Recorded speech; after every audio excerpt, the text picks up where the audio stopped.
Kore'nin kalbinde Seul, Seul'ün kalbinde de burası var. Gökler tarafından kutsanmış yer. Sırtını Bugaksan Dağı'na dayamış. 600 yıl kadar önce onu yapanlar, şimdi turist olarak içinde dolaşan bizler gibi bu geleneksel kıyafetleri giyiyorlardı. Ama avlunun etrafını saran duvarların hemen ardında yükselen o modern binaları hayal edebiliyorlar mıydı?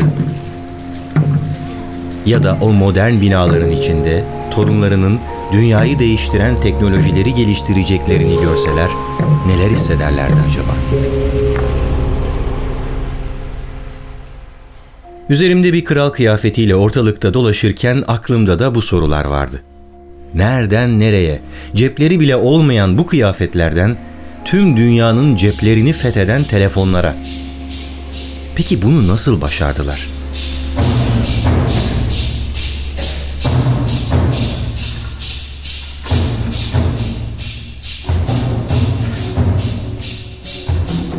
Daha 1953 yılında Kore Savaşı'ndan çıktıktan sonra dünyanın en fakir ülkelerinden biri olan Güney Kore, 30 yıl gibi çok kısa bir sürede nasıl dünyanın en gelişmiş ekonomilerinden biri haline geldi?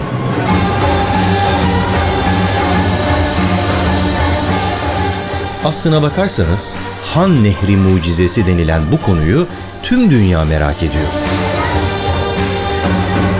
İşte ben de Samsung'un davetiyle gittiğim ve bir hafta geçirdiğim bu yerlerde tarihinden folklorine, ekonomisinden teknolojisine kadar 4 kısım halinde Han Nehri mucizesinin kaynağını arayacağım.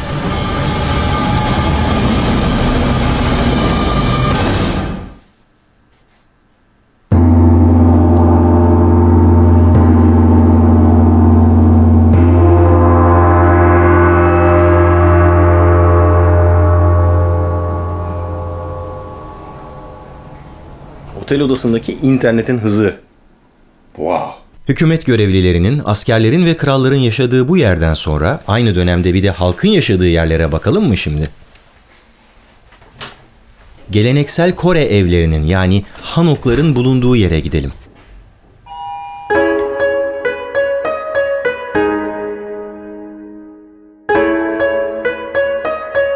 Çevreyle son derece uyumlu bu evlerde taş, toprak ve ağaç gibi ham malzemeler kullanılmış.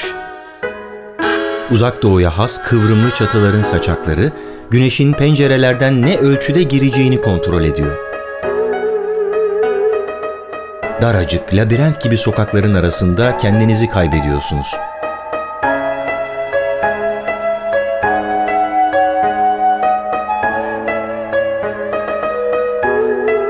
Adeta içinde bulunduğunuz zamandan ve mekandan uzaklaşıyorsunuz.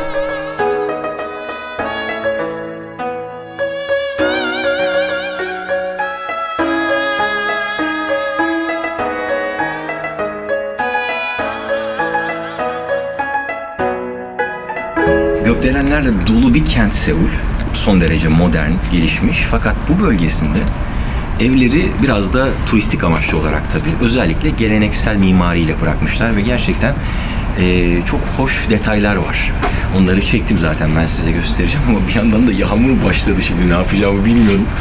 Şimdi bizde mesela şey vardır. Tanrı misafiri Anadolu'da bir yere gittiğiniz zaman kapıyı çalarsınız. Böyle bir durumda kalırsanız eğer içeri girersiniz. Burada gerçekten bu arada insanlar yaşıyor. O yüzden de biraz sessiz konuşmaya çalışıyorum. Acaba böyle bir deneme yapsam ne olur diye merak ediyorum. Şu kapıyı çalacağım bakalım. Tanrı misafiriyim deyip bir deneme yapalım.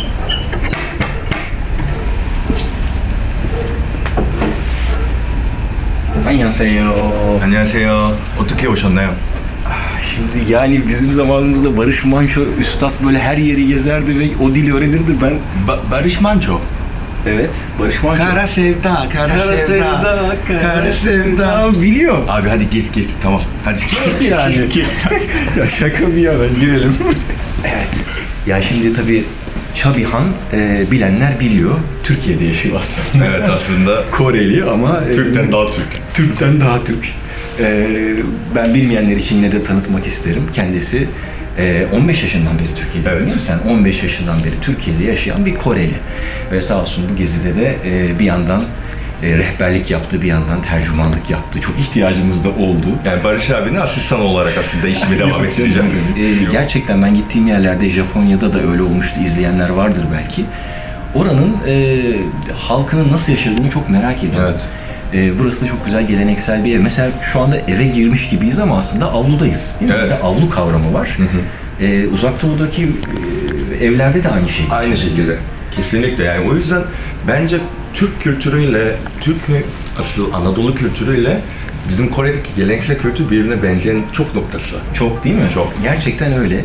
Ben özellikle bu nezaket, saygı, yaşlılara gösterdiğiniz hürmet, Yani bir de farklı bir şehirdeymiş gibi hissetmiyor musun? değil mi? Birdenbire Evet. hiç doku değişiyor. Birden tarihe doğru yolculuk yapmış. Buradan oluyoruz. 10 dakika bir gidiyorsunuz Gökdelenler her yerde. Hatta dünyanın en yüksek 5. gökdeleni burada. Evet.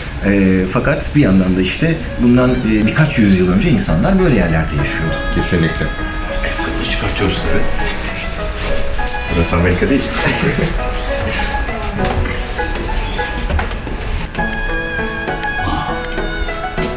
Çatıya falan hayran kaldım. Şunu çıkartayım.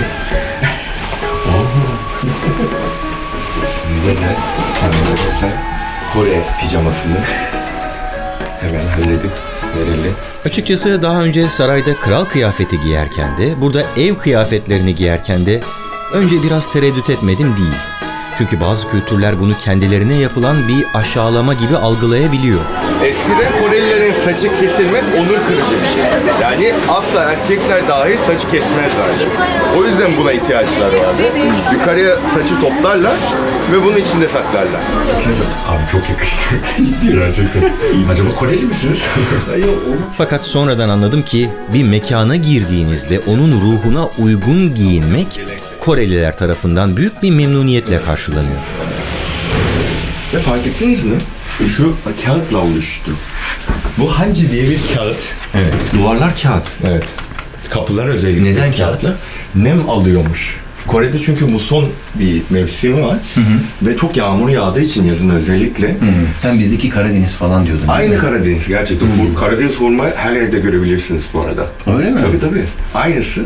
Yetişen bitki de aynı. Hatta şöyle bir örnek de vereyim. Kore Savaşı'nda Türk askerler geldikten sonra Evet. özellikle Karadenizliler yemekte sıkıntı çekmemişler. Gerçekten. Çünkü aynı bitkilere sahip. Ve duvarları da kağıttan yapıyorsunuz ki bu nemli ortamda şey olmasın. Evet. O rutubeti alsın. Yoksa küf olurdu çünkü çok. Doğru. Evet. Ama asla öyle bir şey göremiyorsunuz. Kore mimarisinde bir zamanlar çok sıkı bir şekilde takip edilen geomantik tasarım prensiplerine artık eskisi kadar sadık kalınamıyor. Çünkü buna göre en ideal ev sırtını dağa yaslayan ve önünde de nehir olan bir evdir. Her ne kadar içinde bulunduğumuz bu hanoğun önünde bir nehir olmasa da onun da hala doğayla olan ilişkisini korumaya çalıştığını fark ediyoruz. Yer yatağı, her şey yerde. Evet. Fark ettiyseniz ayaklarınız sıcak. Gayet güzel. Çok güzel. Çünkü yerden ısıtma var anladığım kadarıyla. Kore'de modern evler dahil Evet. eskiden beri de yerden ısıtma. Yani Kore'deki modern evlere girseniz de kaloriferi göremezsiniz. Her şey yerden ısıtmalı. Kesinlikle. Modern evde aslında bunu göremememizi normal karşılarım ama geleneksel bir evde de böyle miydi yani? Nasıl ısıtıyorlardı o? Nasıl ısıtıyor? Kore'de agungi diye bir şey var. Az önce bahçeyi gördük. Evet. Oradan şu an tabii ki bu modernleşmiş bir Kore geleneksel evi ama gerçek benim babaannemin evinde mesela agungi diye bir şey vardı. Biz orada odun yakardık. Üstüne de pilav tenceremiz olurdu. Orada her öğünde pilav kaynardı. Ama o kaynarken o odunu yaptığımızda... Sizde ekmek yerine pilav değil mi? Pilav gücü. Pilav gücü. Kore'nin gücü pilav gücü. Ve evin bütün altında borular var yapmışlar zamanında atalarımız. Ve o ısı borulardan geçerek her evi ısıtıyor. Bütün evi tabandan ısıtıyor. Sıcacık. Başını serin tut, ayağını sıcak derler bizde de. Demek ki sizden geliyor belki. Aynen öyle. Zaten atalarımız aynı bölgelerden çıkma olduğu için Doğru, hepimiz Asya kökenliyiz diyorsun. kesinlikle.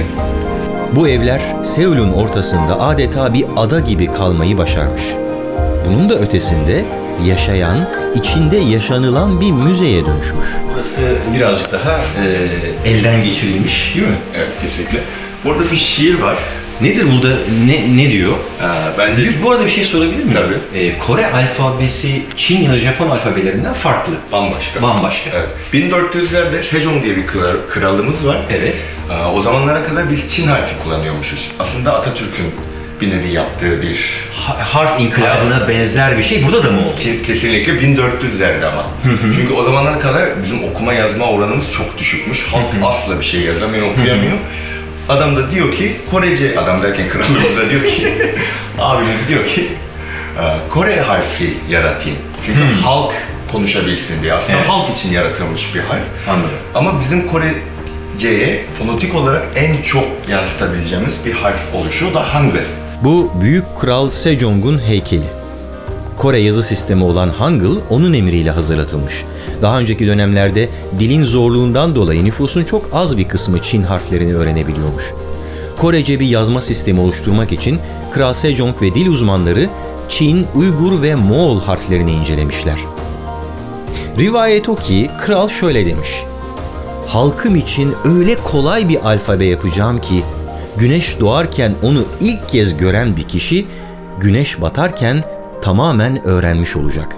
İşin ilginci, pek çok hükümet memuru ve aristokrat Hangul adlı bu yeni alfabenin kullanımına karşı çıkmış. Buna rağmen alt tabakadan gelen kişiler onu benimsemişler. Okuryazarlık oranı hızla artmış ve insanlar birbirleri arasında dilin yazılı kaynaklarını yaymaya başlamışlar. Kral Sejong edebiyatı desteklemiş ve kendisi de bizzat yazarlık yapmış. Uçan Ejderhaların Şarkısı, Buda'nın hayatından hikayeler, Parlayan Ayın ve Bin Nehrin Şarkısı gibi çeşitli eserleri kaleme almış. Sanırım Han Nehri mucizesinin ipuçlarından birini yakalamış olduk. Yani şöyle oldu, bizde divan edebiyatı vardır, saraylıların konuştuğu dil, bir de halk edebiyatı vardır. Kesinlikle. Bu bir halk edebiyatı örneğim şimdi. Evet, aynen öyle. Ne diyor, anlamı nedir burada? Ya buradaki kısacası şunu anlatabilelim. Ev insanların toplandığı bir yerdir. Ve normal hayatta insanlarla iletişim kurarak ve kendi hayatımızın tarzlarını paylaşarak ortak bir noktayı buluruz.